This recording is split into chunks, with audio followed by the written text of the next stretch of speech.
ജീവിതങ്ങളുടെ ഇരുട്ട് മാറ്റുന്ന മാർഗമാ സുവിശേഷം. കുടുംബങ്ങളുടെ ഇരുട്ട് മാറ്റുന്ന മാർഗമാ സുവിശേഷം. ദേശത്തിന്റെ ഇരുട്ട് മാറ്റുന്ന മാർഗമാണ് സുവിശേഷം. രാജ്യങ്ങളുടെ രാഷ്ട്രങ്ങളുടെ ഇരുട്ട് മാറ്റുന്ന മാർഗമാണ് സുവിശേഷം. എത്ര വ്യക്തികളുടെ ഇരുട്ടാ മാറിയത്. മദ്യത്തിനും മയക്കുമരുന്നിനും ലഹരി പദാർത്ഥങ്ങൾക്കും അടിമപ്പെട്ട് നാട്ടുകാർക്കും വീട്ടുകാർക്കും ഒക്കെ ആമൻ സ്വൈര്യക്കേട് വരുത്തി. ഭാര്യയും പിള്ളേരും എല്ലാം പ്രാഗി. സ്വന്തം ഭർത്താവിനെ പ്രാഗെന്ന് ഞാൻ കേട്ടതാ. കാലിന് വെള്ളിടി വെട്ടണമെന്ന്. പക്ഷെ അങ്ങനെയൊക്കെ സ്വൈര്യക്കേട് വരുത്തിയ വ്യക്തി സാക്ഷാൽ വെളിച്ചമാകുന്ന യേശുവിനെ ഉള്ളത്തിൽ ഏറ്റെടുത്തപ്പം കുഞ്ഞാടിനെ പോലായി. ഇരുട്ടെല്ലാം മാറി. ആ കുടുംബത്തിന് ശാന്തതയും സമാധാനവും ഉണ്ടായി. അപ്പോൾ സുവിശേഷമാകുന്ന വെളിച്ചം വരുമ്പോൾ ഇരുട്ട് മാറും. നരകത്തിൽ നിന്ന് നിനക്ക് രക്ഷപ്പെടാം. പിശാചിന്റെ പിടിയിൽ നിന്ന് നിനക്ക് മോചനം കിട്ടും.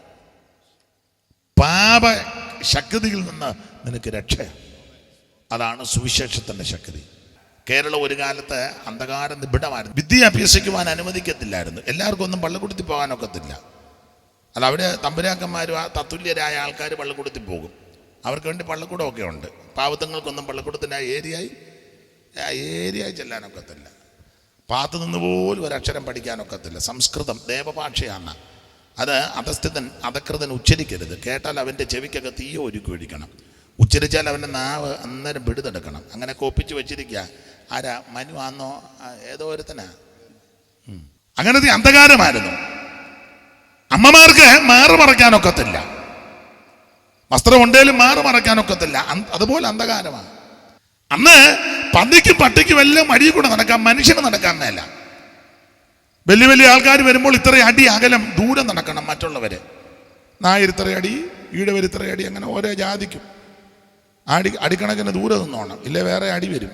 പഞ്ചമി എന്ന് പറയുന്നൊരു പെൺകുട്ടിയെ പള്ളിക്കൂടത്തിൽ കൊണ്ടിരുത്തിയതിന് പള്ളിക്കൂടം കത്തിച്ചു. അങ്ങനത്തെ കാലം അന്ധകാരമാണ്.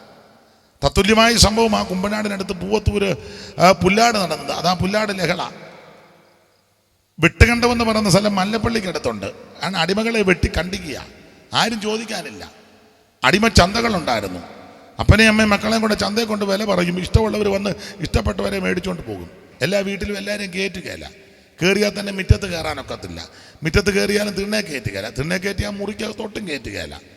ഭക്ഷണം കൊടുത്താൽ പാത്രത്തിൽ കൊടുക്കുകയില്ല. മുറ്റത്തിന് ദൂരെ കുഴി കുടിച്ചേച്ച് ഇല കൂട്ടി വെക്കും. അങ്ങനെയുള്ളൊരു കാലമാണ്. ആ ഇരുട്ട് മാറിയത് വെളിച്ചമാകുന്ന സുവിശേഷം വന്നത്.